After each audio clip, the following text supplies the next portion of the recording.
Good morning. Welcome to the Minnesota Bike Walk Leadership Network webinar. This is Natalie Gilly with the Bicycle Alliance of Minnesota. Welcome. I'm going to go ahead and screen share here so that you can see the slide deck presentation this morning. So welcome to the webinar. Today's topic is redistribution of resources to marginalized communities. And we are May 19th of 2021. We'll be holding the webinar here for 1 hour, so welcome.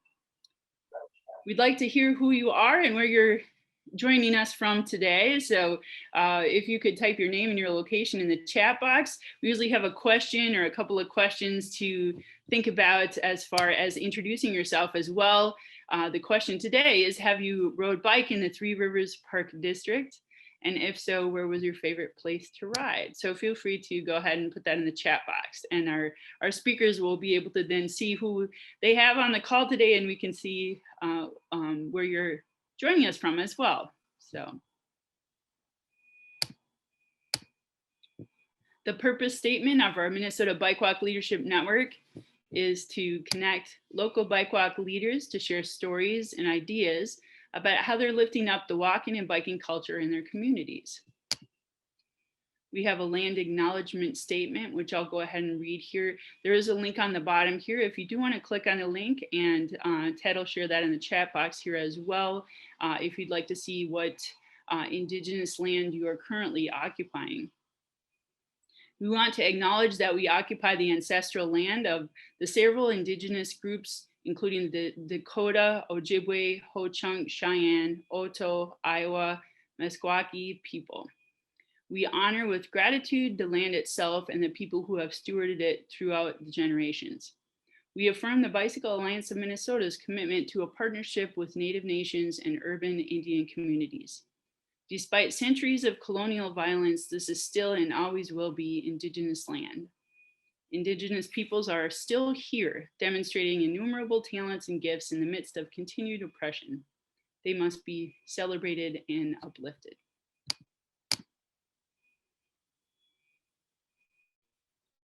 Before we get started and introduce our speakers for today, I just want to share a couple of housekeeping items.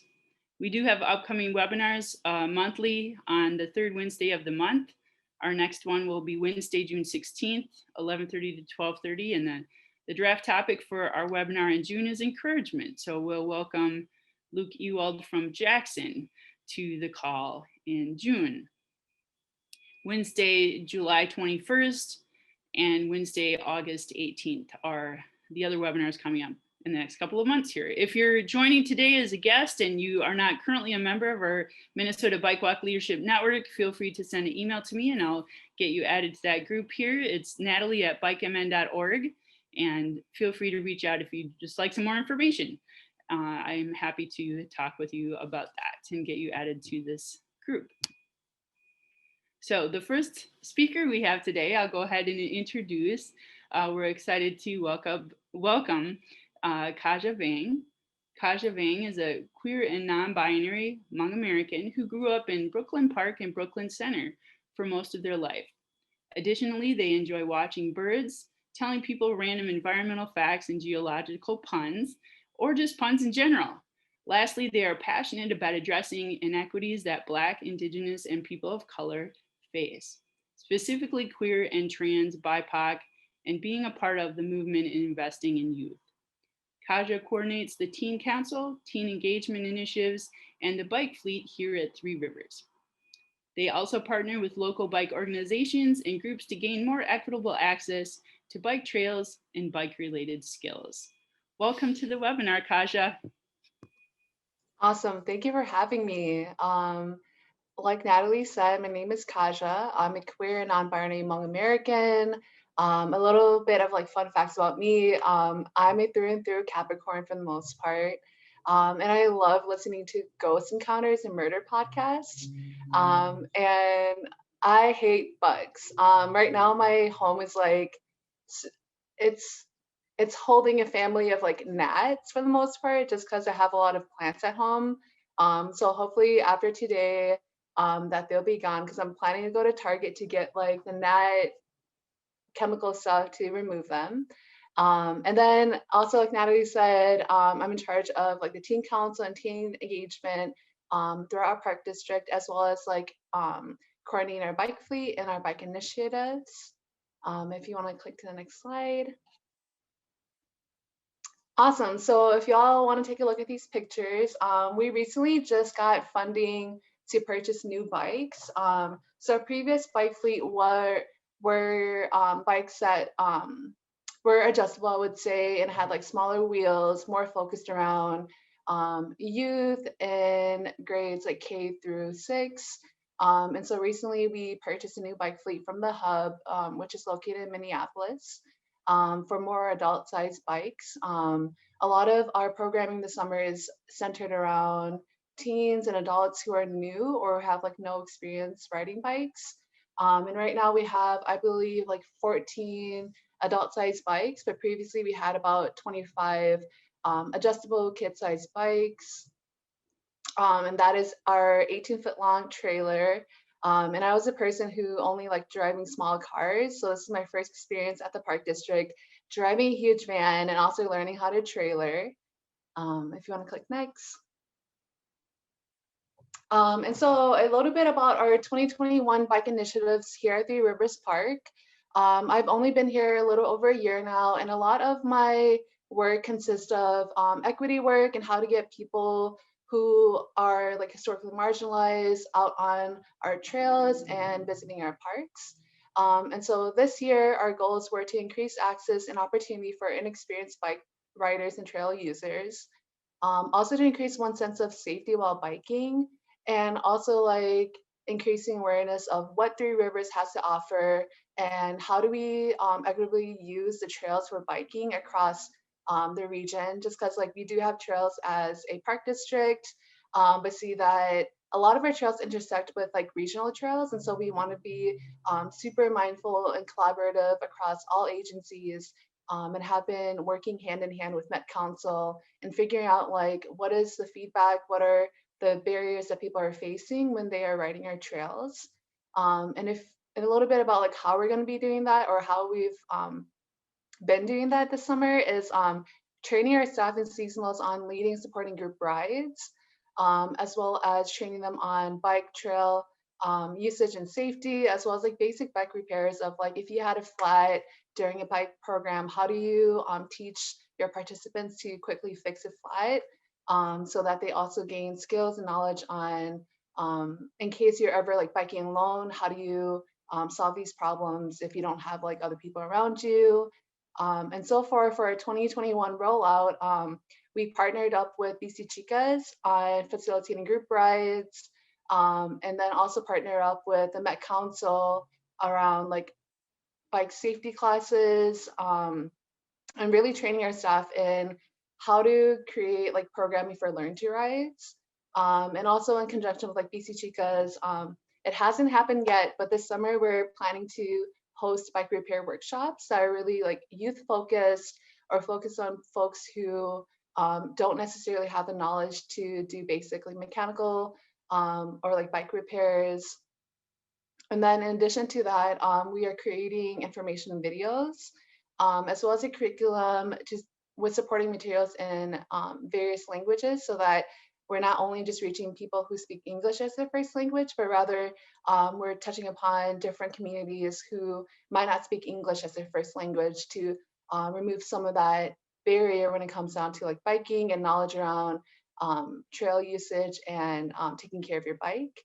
And also we've been really intentional with like partnering up with BIPOC, which is Black, Indigenous, People of Color, and LGBTQ and women, femme, and trans-centered organizations, which brought us to like meeting Pacha and also like working with Dirty Souls, who do a lot of work with like BIPOC folks, and trying to be more intentional in the ways that we're addressing like inequities when we're talking about like biking, right?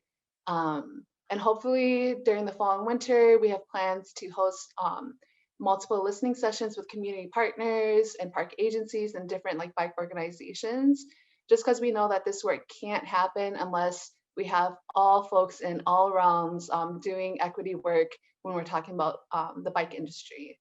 And then We're also looking at creating opportunities around winter biking, just because I know that it can be intimidating if you're not experienced in like biking in general, but like to bike during winter in Minnesota, that's a huge like intimidating thing to do. And so we're looking at what are ways that we can make that less intimidating and that we can make it a more joyful and happy experience. And overall, throughout our initiatives, we'll be evaluating and revising our programs and goals for 2022, really based on the data and feedback collected throughout this year. Um, if you want to go to the next slide. And so what really brought us to create our current initiatives is our fall 2020 community listening session. We worked with the Met Council to bring together like 6 organizations of all identities, of all backgrounds. We brought Outdoor Latino with us, we brought Bici Xicas with us, as well as Cycle Sisters, and I believe CJ from Bike Alliance was also part of this as well. So really hitting upon like folks who have historically had access and resources to bikes, and also partnering with people who are currently doing bike programming within the cities, and really talking about like what are the barriers that y'all face. And the common barriers that really came up was trails that were designed with traditional users in mind, so primarily like older white affluent men. And so in my team at Three Rivers, we like to call them the Lance Armstrongs, who ride our trails at very fast speeds.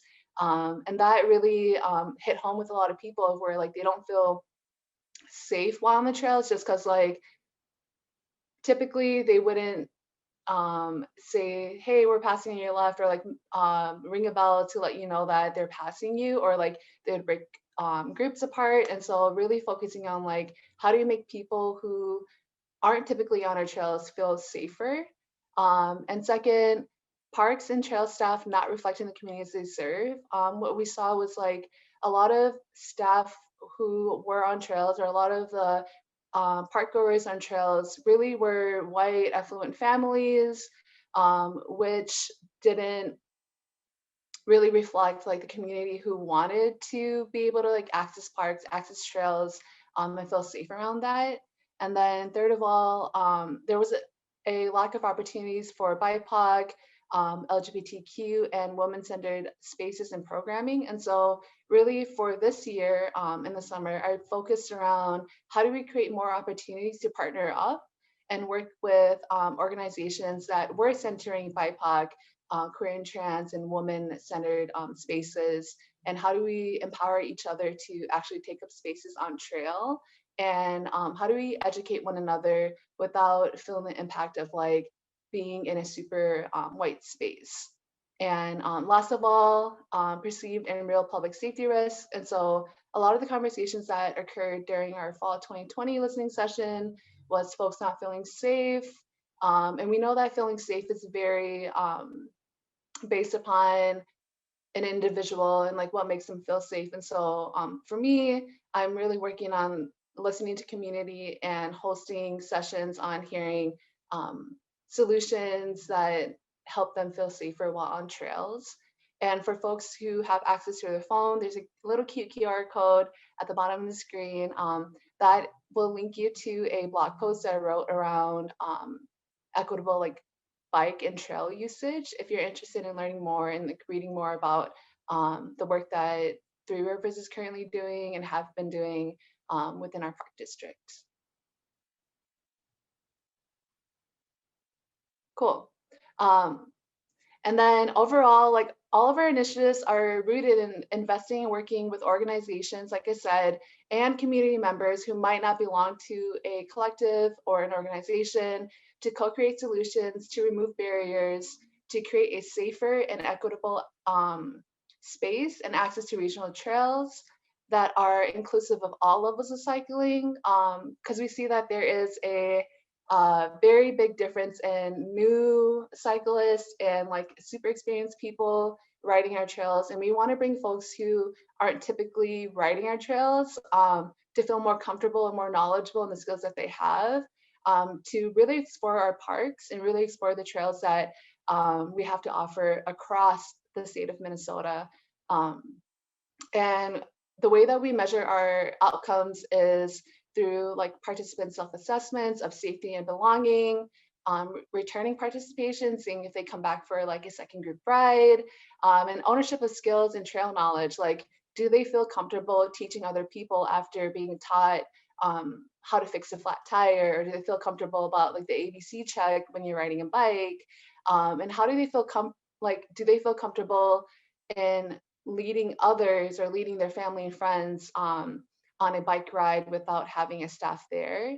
In general, like when we include and integrate all people of various like identities and experiences, we end up creating a more holistic solution to addressing the like inequities that are within the bike industry, and how it impacts the resources that go into bringing awareness, like funding and opportunity to those who have been left out of the conversation, or what it looks like and means like to be a cyclist as well. And a good example of that is Three Rivers partnering up with Bici Xicas. We briefly had a partnership in 2020 of where I worked with Pacha and my supervisor in like figuring out how do we fund people who are currently doing the work. And so the first 3 bullet points really reflect like the work in collaboration between Bici Xicas and Three Rivers. So in 2020, this past summer, they were able to provide free bike repairs to at least 72 members of the community.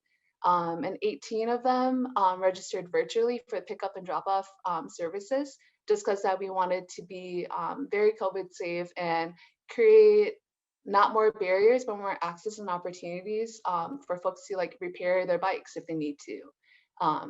Bici Xicas was also able to connect and partner with over 12 local organizations and businesses, which 4 of the 12 were new partnerships with various bike shops in the Twin Cities. Just because we know that bike shops are predominantly geared towards like the white audience, very intimidating for people who aren't experienced in like purchasing bikes or purchasing equipment for their bikes. And then they were also able to offer like bike education opportunities to at least 10 BIPOC folks who predominantly identified as women or femmes, which is like really important because not only do we want to have opportunities for people to bike on our trails, but we're really looking on like what programming can we have to educate folks and to build up their skills so that they can continue to exist without us, and not rely on like huge agencies or like organizations to fix things for them, that they become independent and self-reliant. And so like a little caption of like the current 2021 work that Bici Xicas has done with Three Rivers. I'm not really experienced in leading group rides. And so we contracted out with Bici Xicas to lead and facilitate group rides within Three Rivers Park, of where we explored Elm Creek, we explored, I believe, I wanna say Cleary Regional Park as well. And then it's in the works of us offering up like mechanic or maintenance workshops, while also like trying to figure out how do we obtain like regional trail feedback so that we can improve the user experience. That is not really, I would say, like focused or rooted in the current dominant audience, but rather like folks who have been historically marginalized and hasn't have access to trails. I'm a photo person, and so these are 2 photos from our first bike ride at Elm Creek. Bici Xicas did an amazing job of leading a group of, I would say, like 7 to 8 folks, of where they got to explore Three Rivers Park on a bike, really learn about like the first steps you need to take before taking a bike ride, which is the ABC checks, and also like building community and having opportunity for folks to like exist without like feeling pressured to have all the knowledge to be able to like be on a bike, but rather this was a safer space for newer bikers to come on board and explore the parks while learning new bike skills. cute photo. Some of the participants, we ended up biking to a boardwalk and taking a photo together, still in the Elm Creek area.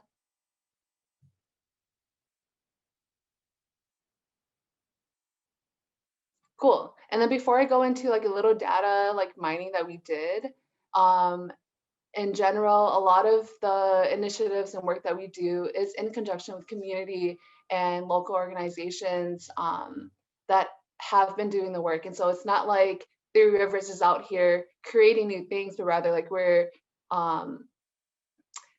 funding or we're redirecting financial resources to community leaders who have been doing the work for years, so that we don't constantly like quote unquote reinvent the wheel, but rather like how do we amplify, how do we support the work that community is doing.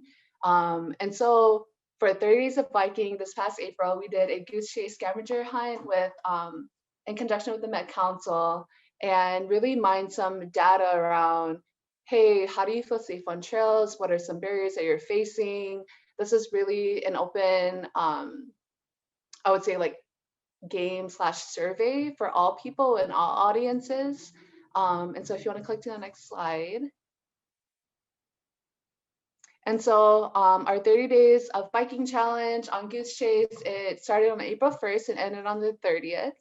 And our goal was to inspire folks to visit the regional trails, also like to be able to provide feedback for us about their experience through like a scavenger hunt mission. So that's not like you filling out a survey that takes like 10 minutes, but rather it's like, no, you get on your bike. We're really like advocating folks to explore what parks and trails have to offer.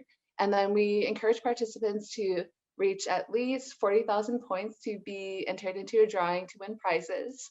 I believe we had 5 teams who ended up having 40,000 points plus, of where they hopefully receive their prizes and packages in the mail. And then overall, we had 113 missions. Each mission was worth about 500 points. And we were intentionally including like folks who weren't interested in writing, to take photos and to text and to have a more location-based mission to gain a more introspective look at, are people visiting certain parks in our area? Are people are not visiting certain parks in our area? And how do we bring more folks to the parks of where they feel comfortable like exploring the trails on their bikes? So overall, we had about 53 teams total. At the end of it, we had 25 active teams, and active teams as in at least if they completed one mission. Oh yeah, and then like I said, 5 teams reached at least 40,000 points. Shout out to Ted because his team also reached over 40,000 points. And thank you for playing with us on Goose Chase. But overall, we did have about like 763 submissions throughout the month of April. I love photos. Here are some cute photos that folks submitted on the Goose Chase app around mission-based photos that were asked of them. If you want to click next. Another slide of photos. Love the cute baby photos because some folks brought their kids out on bikes to explore our trails and see what we have to offer. Sometimes folks weren't able to get on our trails, but still wanted to participate. And so we had, if you see the second photo on the top of like folks writing stuff out, or like at the bottom right, you have people like on like Photoshop, it looks like, creating like a map or a drawing of like, what does a useful like trail signage look like for them. So like I said, we also had like text-based missions. And so you didn't have to like write out, but rather we asked questions of like, why do you use the trails? What do you use it mostly for? Is it for work? Is it for play, for leisure? So overall, like most folks on the trails used it for recreation, to get exercise, to enjoy nature, to visit community destinations. A lot of folks also ended up letting us know that they would either like drive to a trail entrance to be able to bike it for a while, Because like our trails, I would say a barrier is like transportation, of where like if you don't have a bike rack, we don't have buses going out to our park district, of where you can be able to like board your bike on the bus to be able to go to a park district, to ride our trails. And also, a lot of the feedback is like folks mainly learn how to ride a bike at a young age from family members instead of going through classes, which is like a equity piece that we're trying to figure out at Three Rivers, of like, okay, cool. So what about the adults that never learned how to ride a bike when they were kids? How do we make that possible for them to feel comfortable to be able to be adults learning how to ride bike for the first time?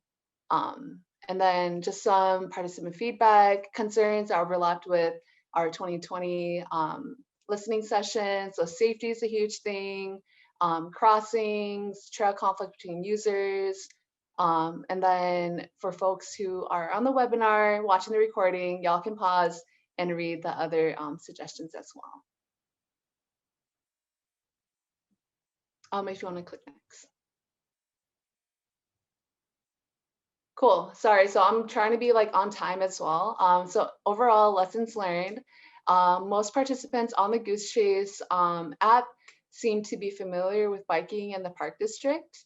A lot of the participants dropped it like greatly within the first week, especially like concerning the photo submissions. There weren't a lot of like participants engaging in our location-based missions, but rather they're more focused on regional trails. And then feedback was a high level, since engagement questions were like super general. So we're really grateful to hear back from community members who aren't necessarily a part of our park district staff, to give us feedback on like what they saw as safe and what they saw as, I would say, like doable for them. Cool. Awesome. So how to reach me? I love emails. That is my current email at Three Rivers, and that is my cell phone. So feel free to call or text. As a millennial, I distinctly hate phone calls. So please don't cold call me, or if you do, please leave a message. Otherwise, I love texting in general. But if you do request a phone call, I will call you back. Just be prepared that I'm gonna be just a little awkward, because I typically don't call people unless it's like FaceTime. But that is me. Thank you so much, Kaja. This has been a wonderful presentation. There's so much information you've shared with the group, and so a lot for us to digest and just be able to learn about. So thank you so much. I'm going to pause for just a moment here to see if anybody has any questions, either in the chat box, or if you wanted to ask a question, you can unmute yourself and feel free to do that right now.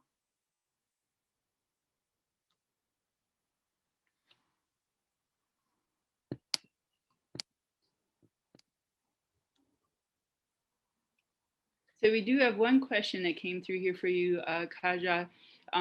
What method do you use to gather feedback from folks?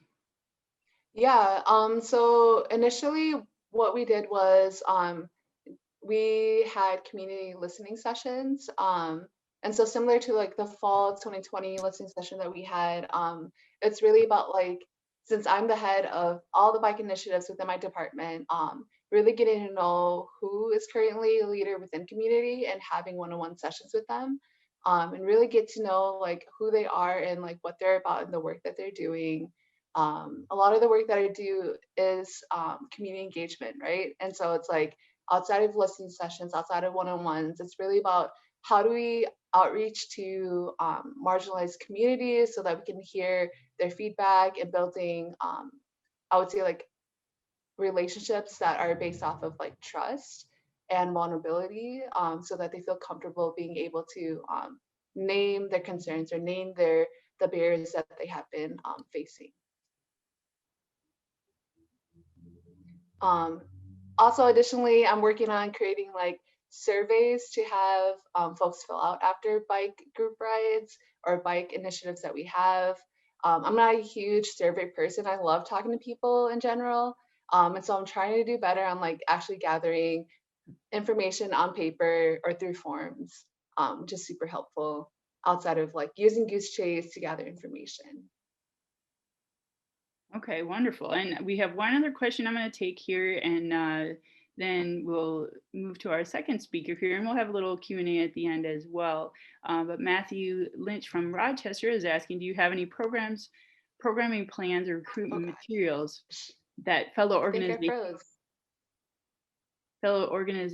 could borrow and use in their communities?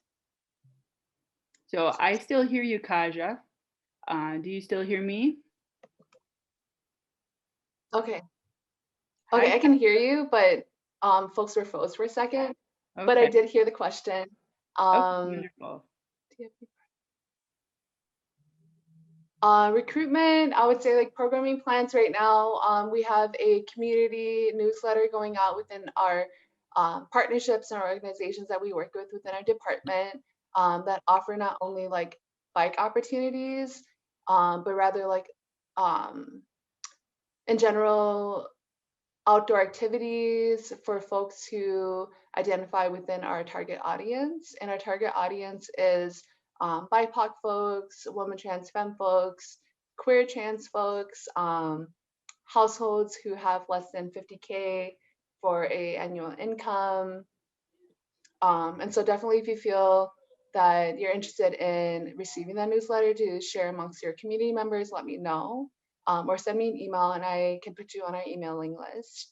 I think that it's difficult to connect with communities, especially like BIPOC and queer and trans communities, if you don't necessarily have the relationships built.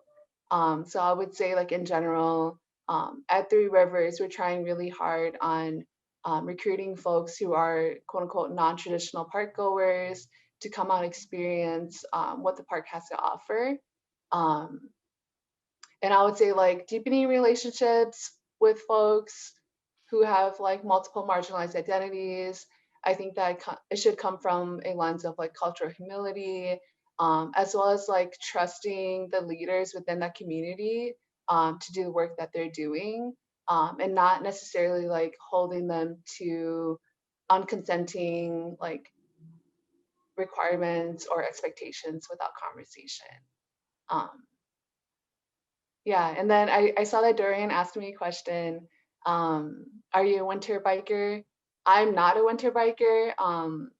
My body says no a lot when I'm biking in general, and so like hopefully I get there, but I would hope to be a winter biker because I see folks on their like fat tire bikes in Minneapolis all the time riding the streets, and I'm like, one day I'll get there. Not yet, but soon. Great questions, and thanks for taking the time to field some of these questions too, to just give some folks on the call a little bit more information about what they're curious to learn about here. So I'm going to go ahead and pivot to speaker number 2 so we can hold some space for the presentation and then some questions at the end. So we'd like to welcome our second speaker for the webinar today. Welcome to the webinar, Pacha from Bici Xicas. Hey everyone, let's see if put it on the other screen. I'm Pacha from Bici Xicas. I'm the founder of Bici Xicas. It used to be called Las Bici Xicas and it was spelled a little bit differently. So if you do look us up on Facebook, it's a little bit different than what you see on the screen.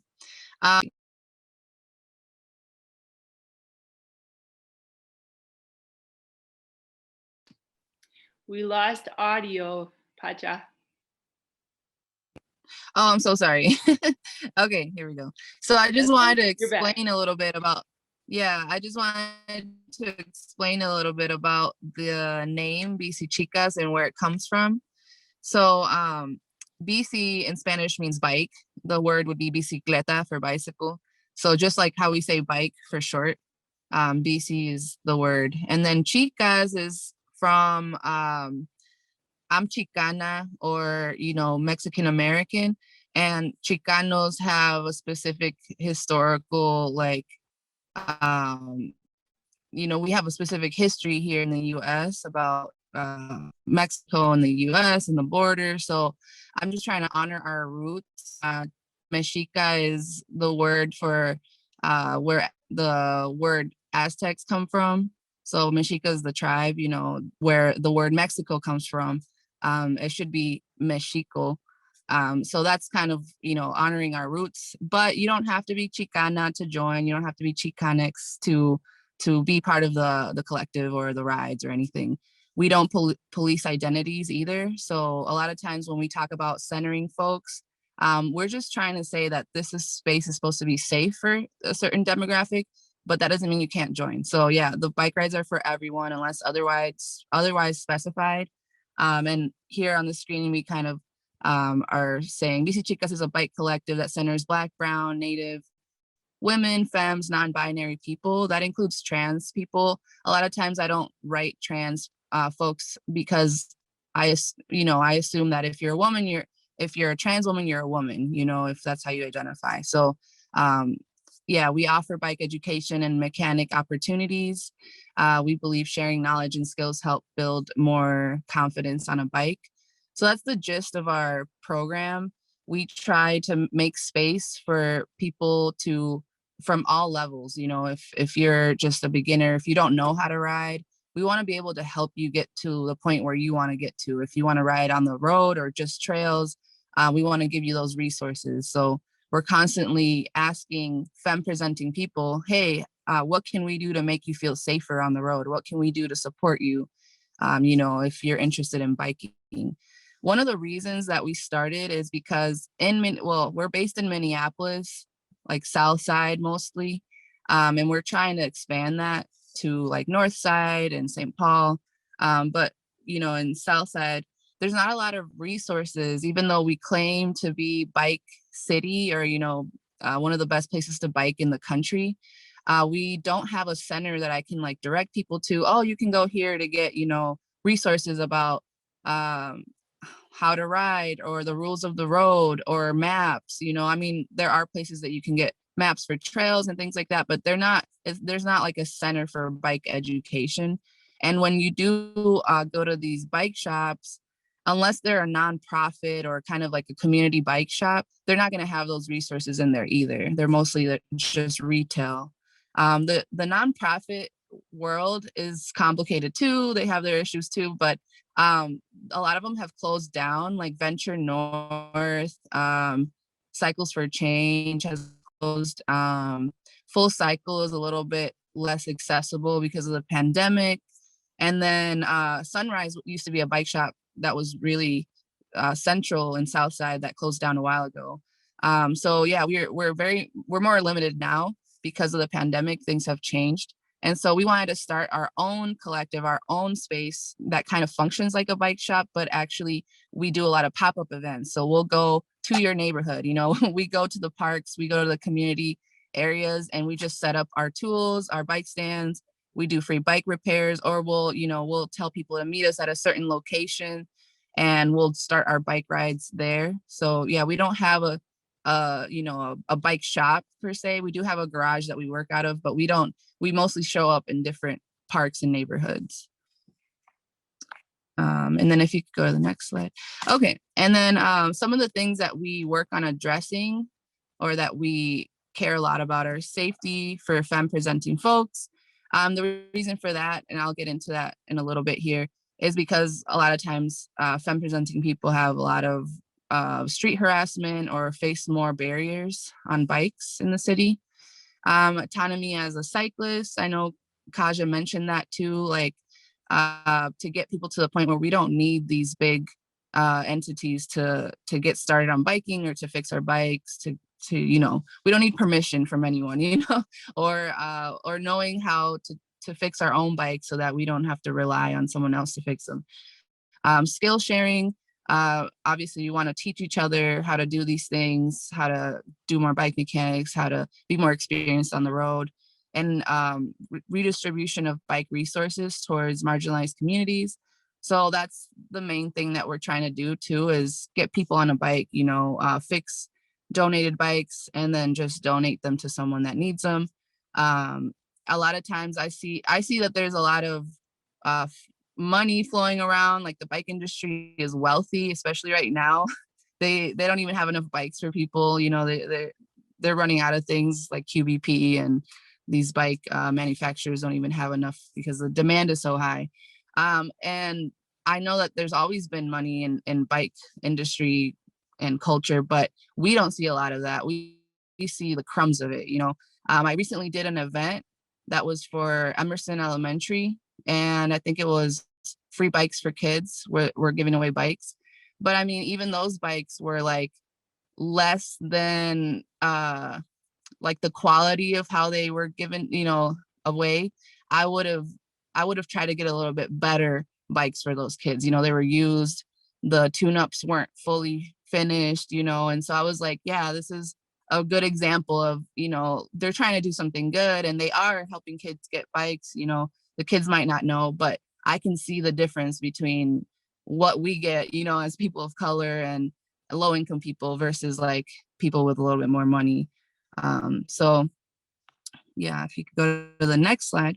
So I'm just going to talk about each point that I just mentioned a little bit more. So I didn't put as many pictures in here as I wanted to, but there's a lot on our social media. So safety. So what does it mean to feel safe on the street? That is the biggest question. So that is the question that we are always asking, that we're always focused on. You know, it's something different for everyone, depending on what you're doing, how, you know, where you're going or how you're using your bike, if it's for just something joyful or if it's to get to work, you know, femme presenting, trans and non-binary people experience like high rates of street harassment in general, even if you're not on a bike. And so that's one of our main concerns is getting around without having to worry about those things, because there's other things to worry about too, you know, like cars and, you know, the road infrastructure. But just us feeling safe on the street is a big thing. I think one way that we work on that is visibility. Doing these group rides really gets us more visibility on the street. And in my opinion, that makes it safer for us because it's not such a rare thing to see a woman on a bike if we're doing it constantly. And then neighborhoods with poor road infrastructure, gentrification, equaling violence. So right now we've seen like a huge rise in rent and like, you know, it's rarely inaffordable. It's not affordable to live in the city. They're pushing us out to the suburbs, and that is violent. You know, they're displacing people. Neighborhoods that are, you know, quote unquote low income, usually the roads are a little bit rougher. There's not as many bike lanes, or, you know, people are maybe walking more on the sidewalk. So it's more, you know, the space is more limited. We're fighting for space, you know. And then bike standards. So, you know, getting those kind of like less quality bikes, lower quality bikes, that makes it less safe to ride.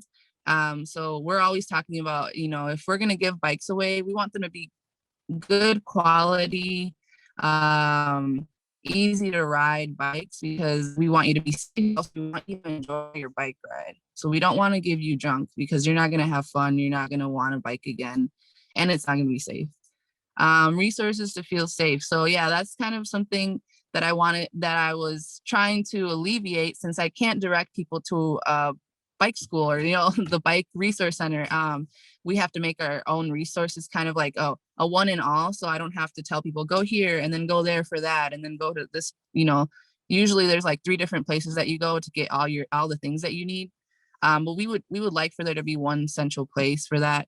And then a network for safety. So, you know, like the more we do rides, the more we do events, the more we get to know each other in the community. The city's not that big in comparison to other cities. Like we're kind of a small city. And once you start doing things in the community, you get to know a lot, you know, most people that are doing organizing. And so my idea is that as people of color, like people of different backgrounds, especially immigrants, we're pretty divided in our city. Because of language barriers and because of the systems of oppression. If we can get us all to bike more together, we can learn about each other a little bit more and create a bigger network. That way we feel safer. when we're riding in these streets. We'll know more people on the street, you know, that we can check in with, and it just makes it safer for everyone. So the idea too, I just want to leave it with this, is that if femme presenting folks and, you know, trans folks, non-binary people can feel safer on the street biking, then that will make it so that, you know, that will mean that it'll be safer for everyone to be biking on the street. In the next slide. All right, and then autonomy as a cyclist. So yeah, this is the goal, to be a cyclist that doesn't really need anyone. Of course, you would always want support. You know, you would want to be a part of, you know, in my mind, it's better to be a part of, you know, a cohort or a group of cyclists that also do what you're doing, that look like you.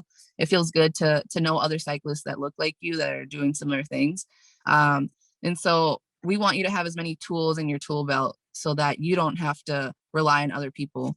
The more tools you have as a cyclist, the safer it is to ride a bike in Minneapolis. That's just true. You know, you might have a flat that happens on your way to work. You want to know where to go, what the quickest bike shop is, or you might want to have the tools, you know, already, like a multi-tool and an extra tube. You want to know how to do those simple things, just in case an emergency happens, or just knowing how to fix your own bike at home, or knowing how to look up, you know, bike routes, things like that. Using tools is empowering. So a lot of times when you know, people are interested in doing mechanics, I feel like they think it's complicated, but really it's about using a wrench, you know. It's just about learning how to screw a screw, you know, lefty loosey, righty tighty. Those really simple things like empower people a lot. I've heard it from many people. They're like, I didn't even know you know, it was this simple, or I didn't know I could use this way. It's like, once you start doing mechanics, even the simplest things, you'll start to think about things differently. Even around the house, I'll be like, oh, I didn't even think I could fix this, but now that I've worked on bikes, I think about, you know, the mechanics of things differently. So it is really empowering. It opens up something in your mind, in my opinion, to learn how to use tools, especially as women and femmes. We're not really encouraged to do that as much, you know, growing up, you know, in our society. It's more of like a guy thing usually, but we should all know how to use tools. And then being part of a cohort or community of cyclists. Yeah, that was one of the things I just mentioned is, you know, I rode in the city for a long time. You know, I grew up riding bikes in the city. We actually didn't have a car when we first were in Minneapolis. When I was around 9, 10, we biked and we bused, and that was it. And that was my first memories, is my dad biking to work in every type of weather, you know, whether it was raining or snowing, he would bike to work. So I never had a community of cyclists that I could bike with. It was just me, you know, on my own.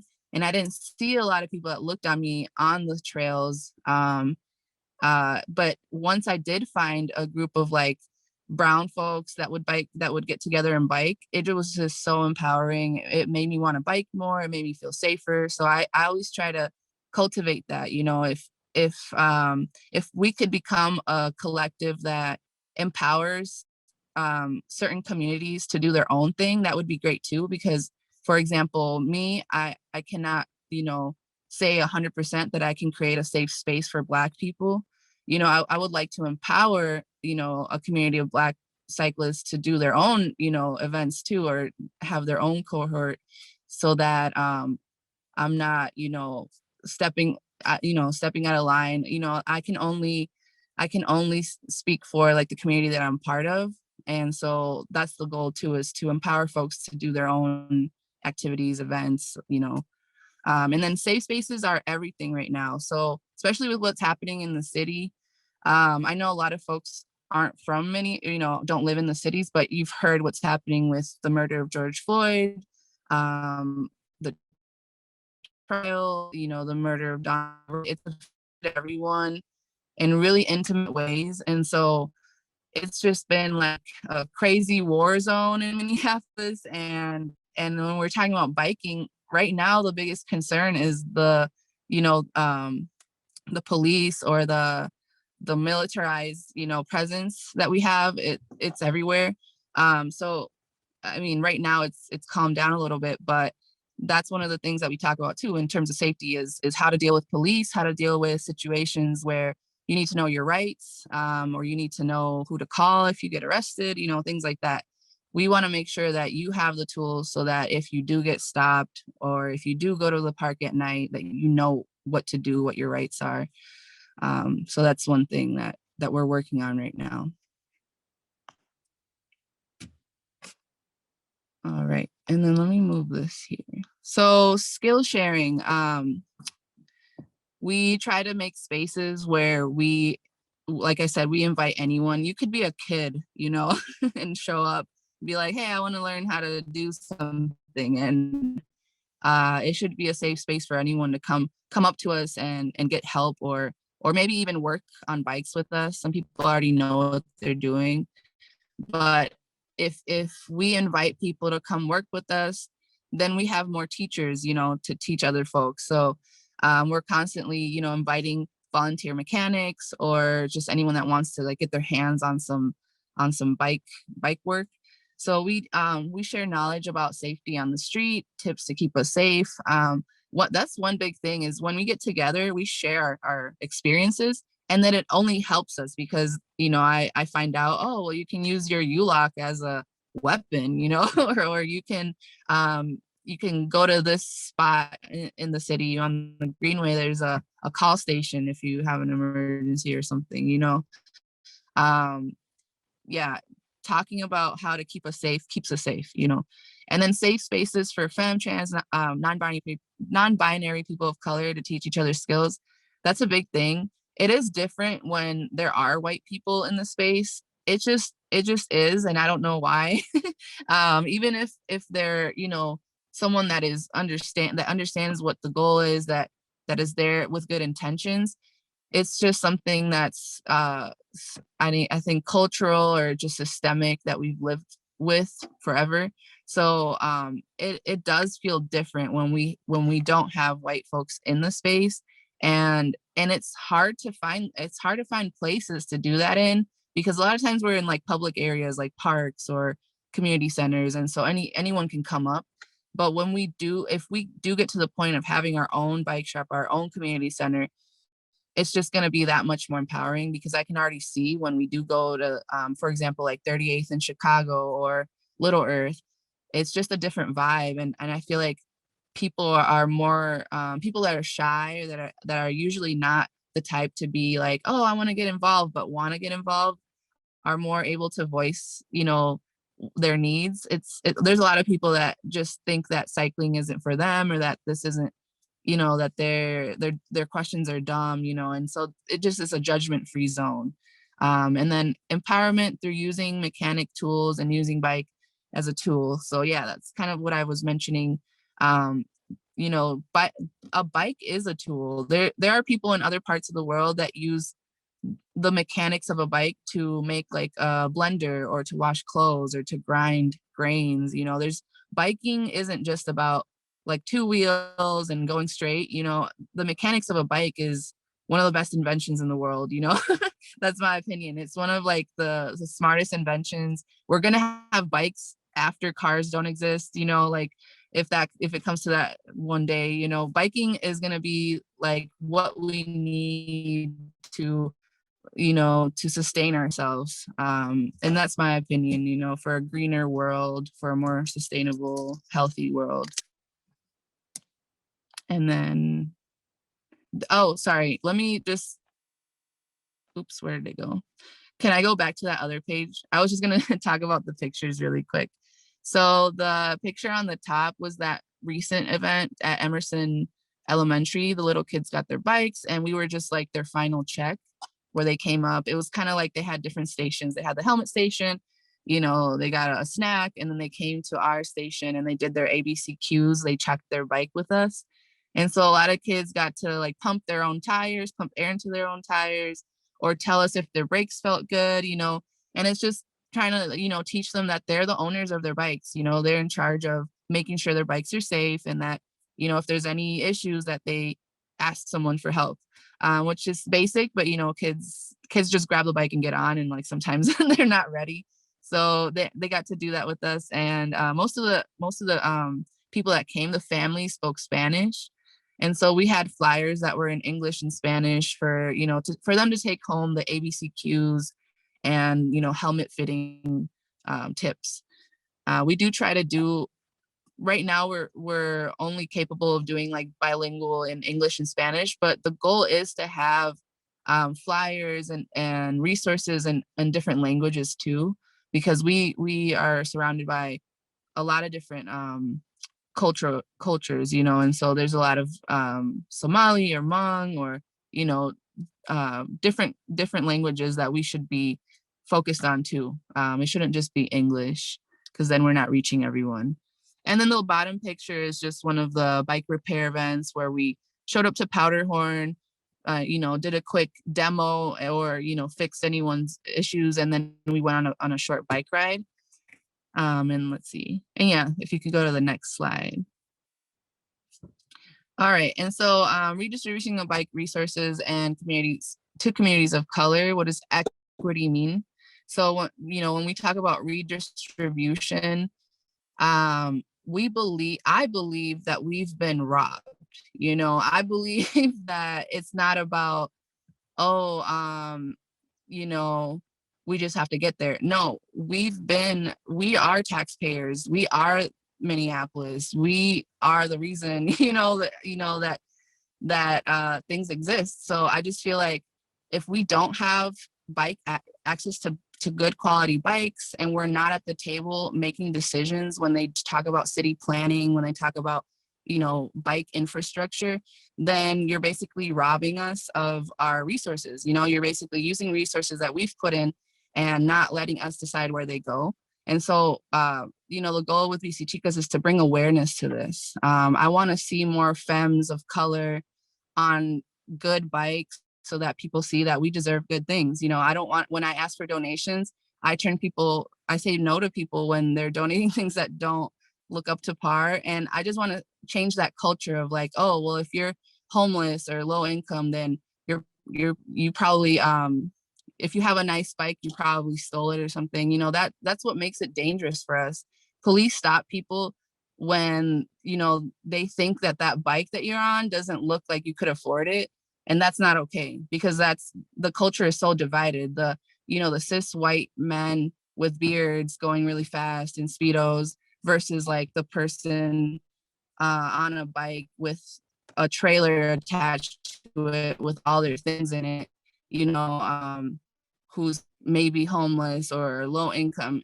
Like, there's a big difference in culture, of like who looks like a respectable bicyclist and part of a respectable bike community versus who uses bikes because they have to. And so I want to kind of bring that, or how do I say, like, get rid of that big divide, of that big gap. I want people to think that we are biking because we worked for those bikes. We got those bikes, we fixed them. We're using them in a way that works for us, that might not look like the way that you use bikes. And that's just, that's justified. So yeah, it's all about visibility right now, and all about empowering people right now, because if we don't do this, then it's just going to be that much more dangerous for us if we do bike in the city in these conditions. Yeah, there's like a lot of different social media things that I put up there. So the GoFundMe is active right now. Facebook has the old name, Las Bici Xicas. So if you do want to look us up, we put like events on there. We put like, anything that comes up with Bici Xicas, like if we are looking for volunteers, donations. And then the Instagram, I'm trying to put more, do more art with Bici Xicas and put more things on Instagram.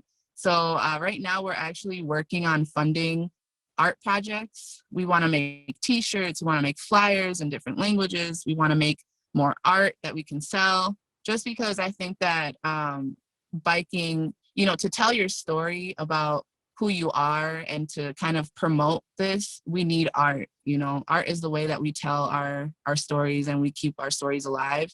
So we're trying to really focus on art as well as, you know, doing the bike stuff and getting people to ride. But, you know, right now you're going to start seeing a lot more of that on our Instagram and Facebook. So please add us on there. And then if you want to go to the last slide. Yeah, so we are accepting donations, as I said. Please share our GoFundMe. The reason why we have a GoFundMe too, where we do get like contracts with folks too sometimes, and that's how we get funding, but we do want to be autonomous. We don't really associate with a certain, you know, nonprofit. We're not under anyone. We do that because we want to be able to voice whatever we want. Sometimes when you're part of certain organizations in the city, you can't say certain things. You have to kind of play the game a little bit, and we want to really be free. We want to be radical. You know, we want to really push forward the message that we're trying to say without any limitations. And so one of the best ways is to get funding directly towards us. All the funding goes to paying different members of Bici Xicas. There's about 7 of us. And we get together, we're constantly planning events, we're constantly teaching each other more bike mechanics, since a lot of us are like beginner bike mechanics. I'm a little bit more experienced, but a lot of the other Bici Chicas are, you know, can do basic tune-ups, and we want to get to the point where we're certified, where we can actually apply at any bike shop and be able to manage a bike shop or, you know, work as a working mechanic. So the goal is to get to that point, but right now, we're just doing the free bike repairs mostly, and that's the way that we learn through that how to do more bike repairs, how to do more bike mechanics. So yeah, please share the social media and stuff, and we do want to make it fun. So a lot of the stuff on social media will just be silly sometimes, or, you know, showing the people in the community, like they'll be on the video or whatever. We'll play music and stuff like that. So, and then we are gonna have bike rides starting in June. It's been kind of rain, so it's been preventing us from doing, you know, the weekend rides. Like with Kaja, we had like 4 rides planned, and then 2 of them got rained on. So we've been struggling with the weather, but I'm thinking that in June it's gonna be nicer, and so you'll see us more. We do want to connect. We've been connecting with 3 Rivers. We do want to get people outside of the city and into these more like kind of quieter or more peaceful areas like 3 Rivers Parks. I'm actually at, well, I'm not in I don't think I'm in a 3 Rivers Parks. I'm at a big park right now, and I would love to bring people here. So we're always trying to find ways to get people to nature and, you know, take up space where we're usually not taking up space, where usually it's like dominantly white spaces. And yeah, we're working with 3 Rivers, but we're also trying to get collaborate with other groups. Thanks, Pacha. This is really content-rich information with so much for all of us, on the participants on this webinar to take in. So thank you so much for presenting today. And, you know, both speakers, you have a telephone number for Pacha, you had an email for Kaja, and we have just a couple of closing announcements here. We thank you so much for presenting today. This is going to be a replay on YouTube so that people can hear what you have to say as a replay, and feel free to share that as well. We're going to make just a couple of closing announcements here, and I guess if we want to take some additional questions in a few minutes here, I don't know if Kaja and Pacha, if you would like to hang out for a few minutes to take some additional questions, we can keep the line open for participants to ask. So I just want to mention a couple of things here.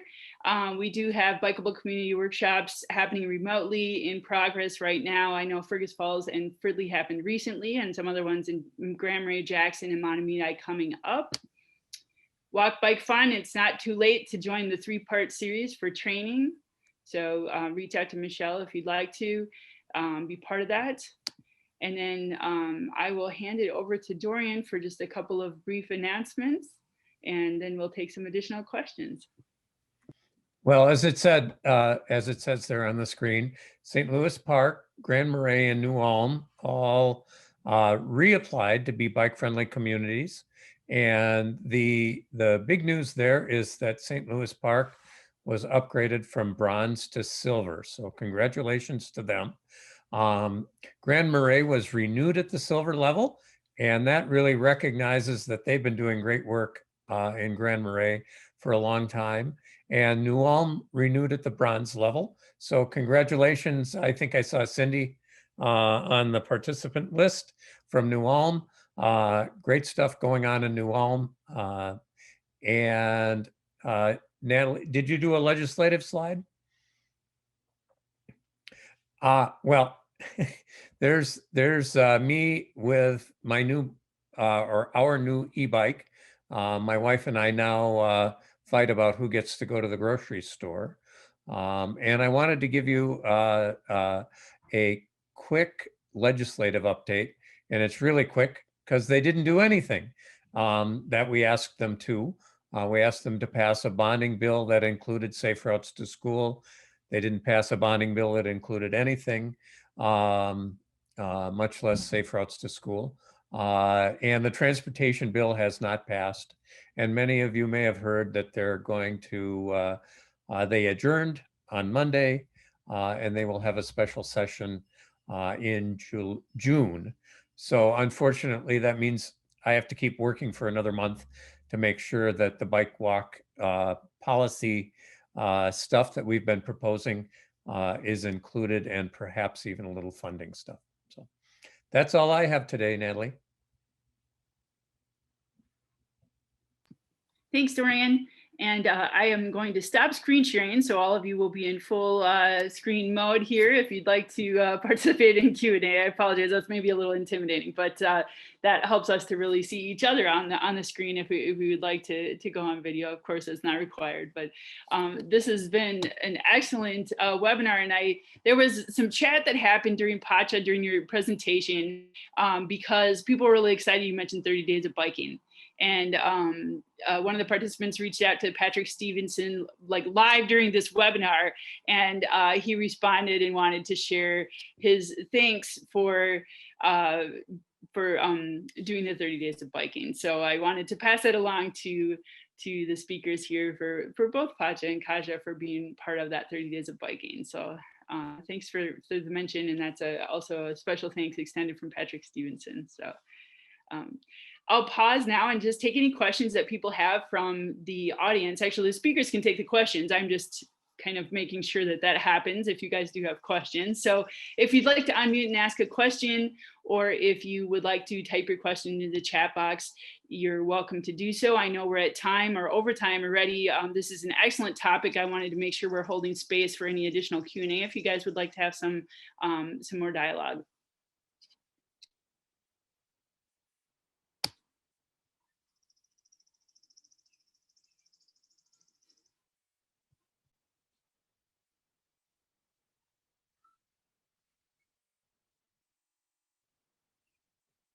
Was there anything that that Pacha mentioned, Kaja, that you'd like to add to that was that prompted some thoughts? Because I know there was some nodding and different, listening as Pacha was presenting. Did you want to mention anything, just kind of in connection with what Pacha mentioned? Yeah, definitely. I think that being a part of a park agency, it made me realize like how important it is to actually like invest in community leaders who have been doing the work, especially like around funding, because like I know that park districts or larger agencies have or like meet the requirements for applying for like major funding from the state or from like Met Council, and to really emphasize that at the end of the day, the work that I do isn't possible without community leaders like Pacha, of where they're actually like, they hold a lot of the knowledge. Like for me, I don't consider myself as an expert in the bike world, but to be like affirmed and supported by other smaller agencies and the work that we're trying to do and the work that we want to do, it's like, at the end of the day, like funding is a huge aspect of it. Like only when we talk about redistribution of like funding, like we have the privilege as a large agency to be able to apply for these grants.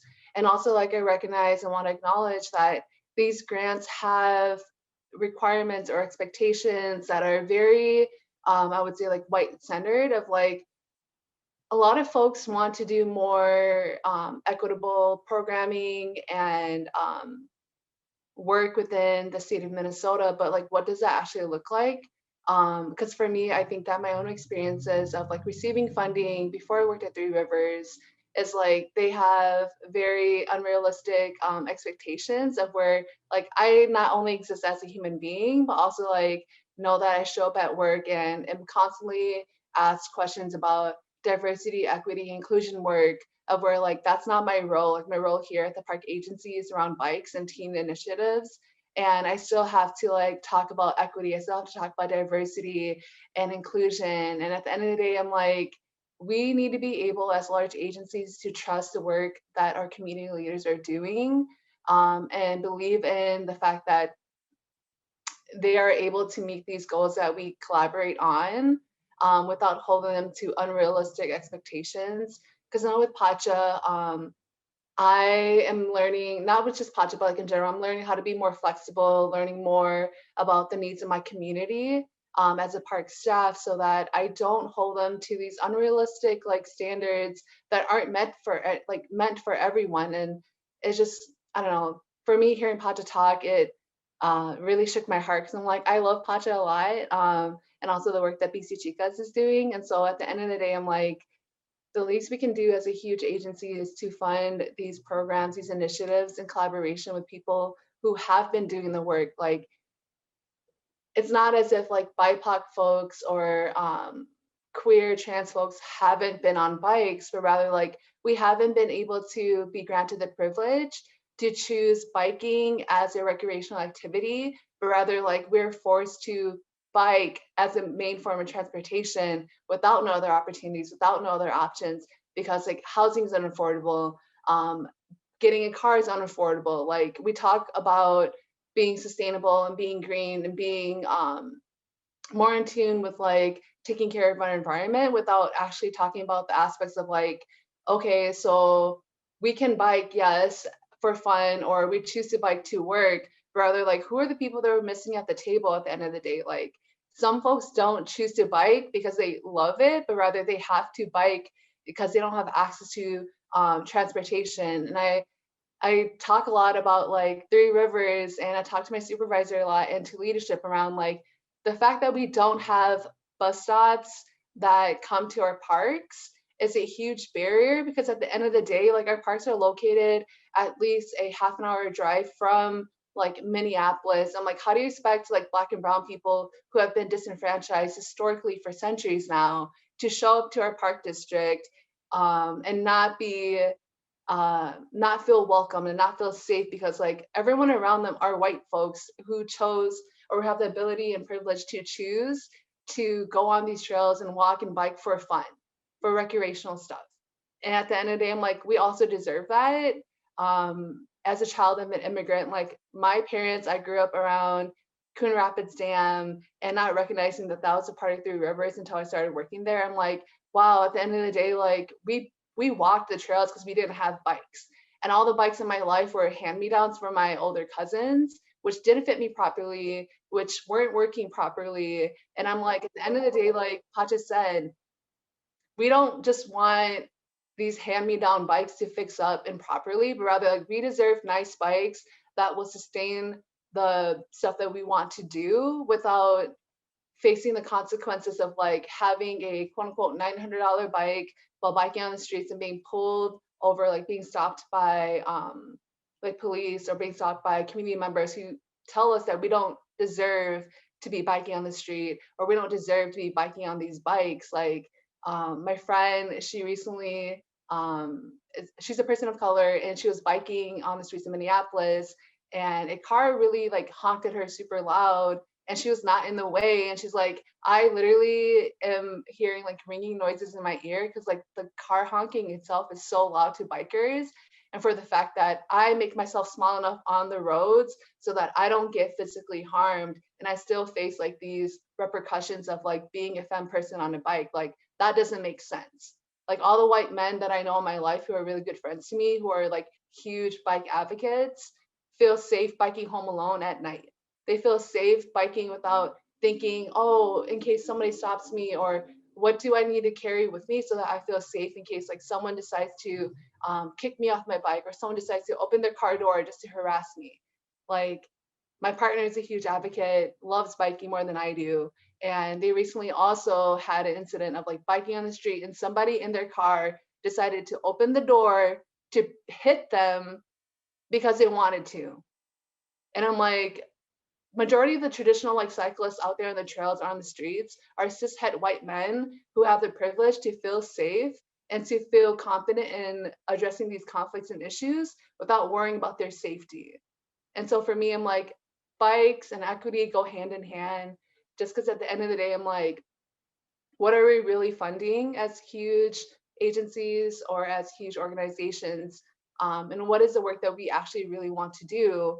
And like hearing Pacha talk, I'm like, yes, we should be free to like, free from constraint of like saying what we want to say without fear, without feeling ashamed or feeling guilty of expressing like why I want to ride my bike and like why that is important to me and why it's important for me to connect with like other community members and like nature in general. Like we also deserve these spaces without constantly thinking in the back of our mind like, oh crap, like there's a huge group of like white men coming towards me. Like we deserve to have the ability to make decisions for ourselves and to be funded for the work that we have been doing for like years now. Thanks, Kaja. Yeah. I appreciate all of that insight. And I'm going to hold space here for Pacha to respond and then provide some closing comments here as well. Yeah, I just wanted to say thanks for saying that, Kaja, because I sometimes struggle with, I think in Spanish and speak English and all of that. So you worded that perfectly.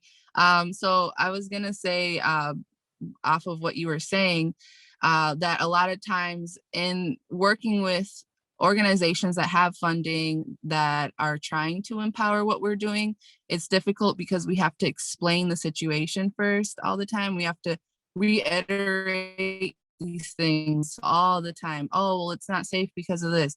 We know why it's not safe. If you live in Minneapolis and you're biking, you're not a white cis person, you know, that's why these spaces are so important, because we don't have to worry about explaining ourselves and we can just focus on figuring out solutions.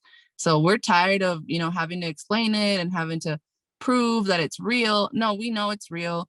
You know, in these spaces, we know that it's real. We've accepted that. We've moved on past that. And now how do we make it safer? Let's actively do it instead of talking about doing it. That's a lot of the time that we spend in these nonprofits or kind of like agencies, is having to explain ourselves. And that takes a lot of energy. You know, I think a lot of people don't know how much energy it takes, or how you're basically talking about your traumas and your pain all the time. And then that doesn't give you the energy that, I want more positive energy. I want to, just believe people from the get-go, and then just move, what's next? Let's do the fun stuff. Let's have more, because that's what we need. That's the whole point of biking. You're supposed to feel good. You shouldn't be going on a bike ride looking, every 5 seconds over your shoulder.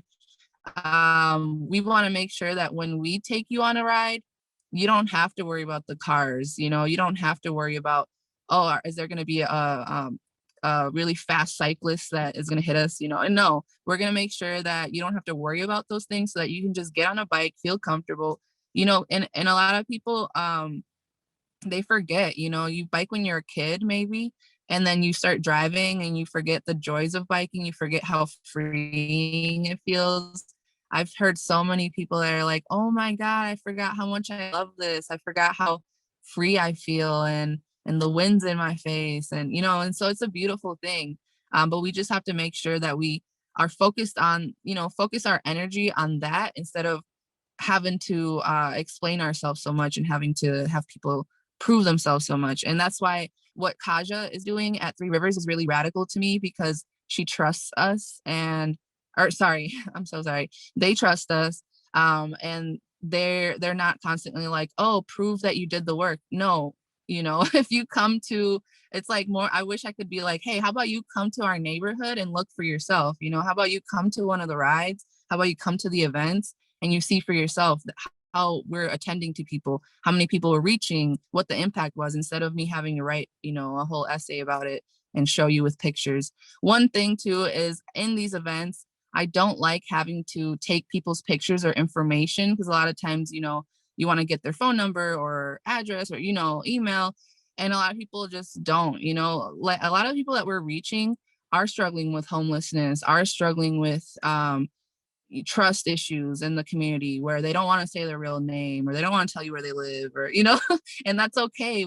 I don't want to have to, you know, that shouldn't be like a demand or anything from people to access our resources. So that's one thing that has been different with Kaja at Three Rivers, is they're really trusting of us, and that's helped our work. You know, it's helped advance our work and not having to spend so much energy on that other stuff that we don't like. So thank you.